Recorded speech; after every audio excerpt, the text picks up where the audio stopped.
Ever since Activision and Sledgehammer Games announced that Call of Duty was going back to the World War II roots, I gotta admit I was a little bit disappointed. I felt that I had played all the games that were set in World War II and that there was nothing new to tell in that setting. But of course, being a Call of Duty fan, I do love me their campaigns. I always give games a chance. I have finished the game now, and I'm ready to talk about whether it was a good idea for Call of Duty to go back to World War II. What's going on, guys? Randall Thor 19, the man with the million, back again with another video.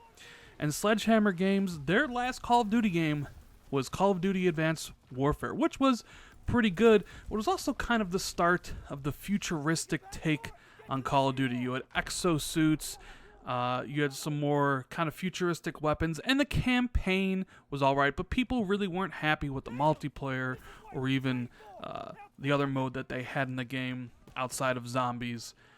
They wanted to return to that world, but Activision said, no, go back to World War II. That's where the money is, so they decided to make this game. And you know what?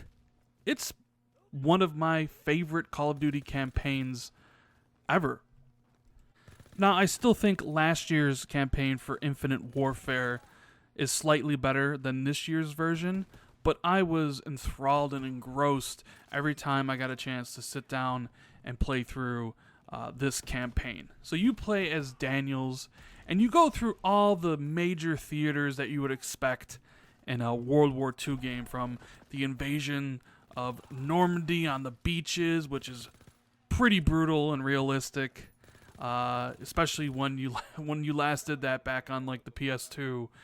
It looks so much better now, to the Battle of the Bulge and a whole bunch of other levels in between. I'm not going to spoil it for anybody, and this review will be predominantly focused on the campaign, which is what I care about in a Call of Duty game. I will touch on the multiplayer slightly and a little bit more on Nazi zombies, but my interest, as you guys well know, is in the campaign.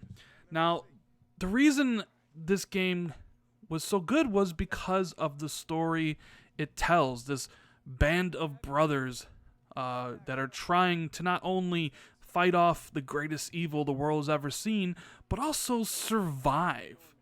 Every level, they're always kind of put in these more dangerous predicaments, and it's always a fight for survival. And I think that really comes across really well, based to the great writing and the fantastic voice actings and the cutscenes. Some of the cutscenes in here are terrific, and I should mention I am playing on the Xbox One X, and the game looks and plays phenomenal.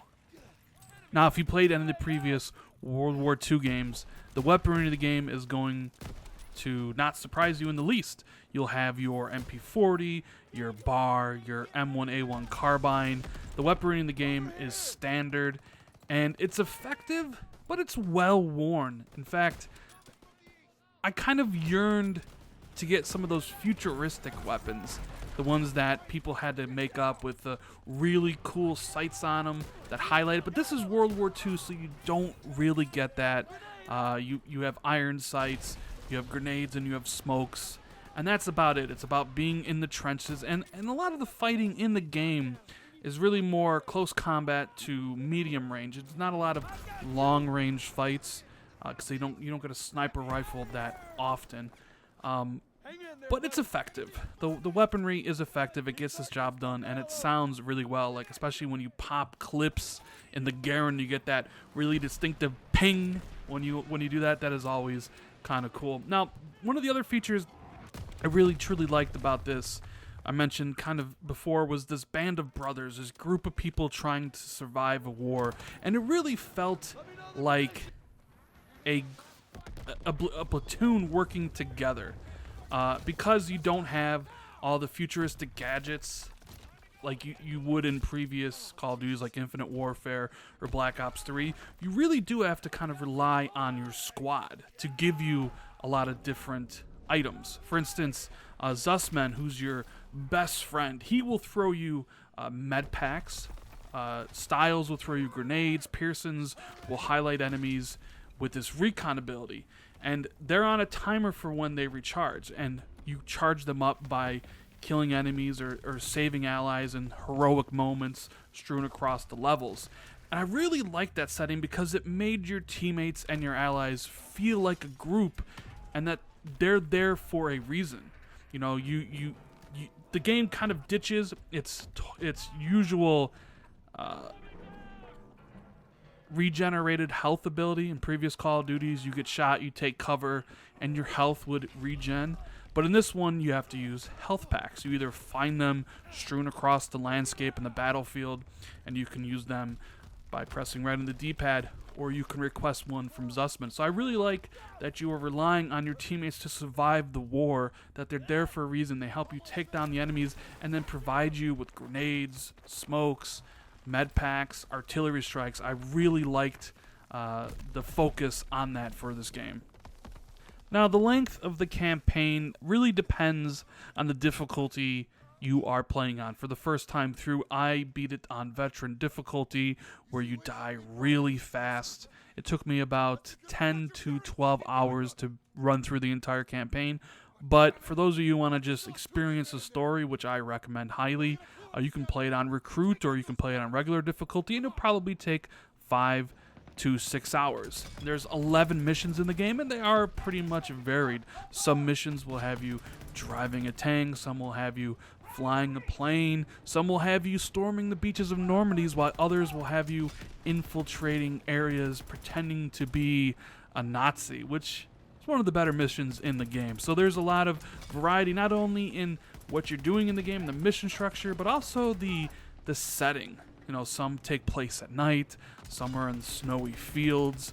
Each of the different levels kind of look, you know, different than the one before, which really helps out. And there are some really heart-pounding set pieces here, especially when you're chasing after a tank that has V2 rockets in it and you have to get to it, or you're counting down, your team's about to die, and you're waiting for the bombers to come save you from the German onslaught. There's some really cool moments in this game that hopefully when you play you'll enjoy just as much as I did.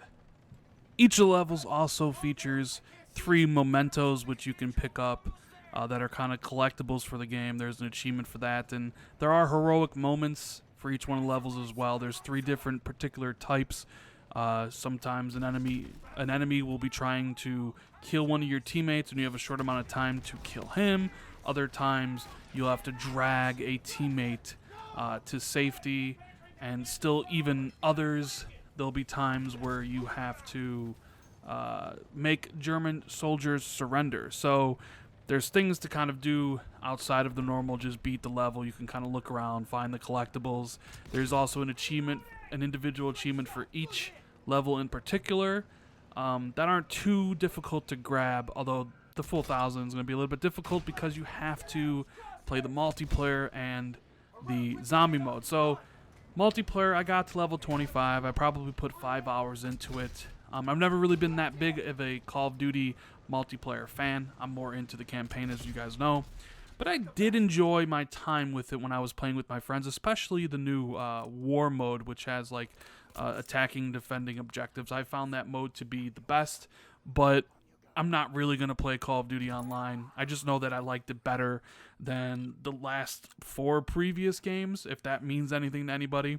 I know it has that headquarters mode where you can kind of sit around with your friends and drop loot boxes, which are just totally ridiculous. But for the gameplay itself, it honestly is kind of good to see Call of Duty, you know, boots to the ground again, and I was enjoying my time with it. So that's what I'll say about the multiplayer. And the zombies, I put a good 7 hours into zombies. I've done the easy Easter egg and the hard Easter egg. And for any of you guys don't know, Nazi Zombies is just a wave-based survival aspect where you and up to 3 of your friends, so 4 total, try to survive against hordes of undead zombies that will try to kill you at every turn you got. Every time you kill them, you earn money and you unlock doors. You need to try to discover the secrets of the map. Now, this is kind of a staple of the franchise, and I've played a lot of them. I've done the Easter egg in plenty of Nazi zombie modes previously. I didn't play last year's, but I've done all the ones previously, and they are honestly a fun time with a group of friends. The other night we beat the hard Easter egg, and it took us 4 hours, and there's always specific things you have to do. And this game also, like, they make it pretty apparent, or at least help you along the way to figuring out the objectives. It's no longer just survive as long as you can. Now Nazi zombies and zombies itself has become a complete these obtuse tax that we really won't explain, so you can beat the final boss and continue on. That's what zombies is, and it's still a lot of fun with friends. But my, of course, main interest in all of this was the main game, and it lived up and exceeded my expectations. Like I said, I was disappointed that we were going back to World War II because I enjoyed Infinite Warfare so much. I thought Infinite Warfare's campaign was the best campaign since Modern Warfare 2. And yet, Sledgehammer Games, they rose to the occasion. They have a great story here to tell with great characters played by great actors. The game looks fantastic in cutscene and gameplay. I really like the focus on your squad, your band of brothers, and how they help you out throughout the game by giving you med packs and armor kits. And I like how there's different things to do. Each of the levels are different. You can be infiltrating one mission and driving a tank in the other, and then flying a plane in one. And all the locales are very, very varied. So all in all, I really enjoyed Call of Duty World War II, which is why I'm going to give it an 8.5, and I recommend it for any people out there that are looking for a taste of that good old kind of World War II action that you may have gotten in previous gens. Anyways, guys, that is my review for Call of Duty. I hope you enjoyed it.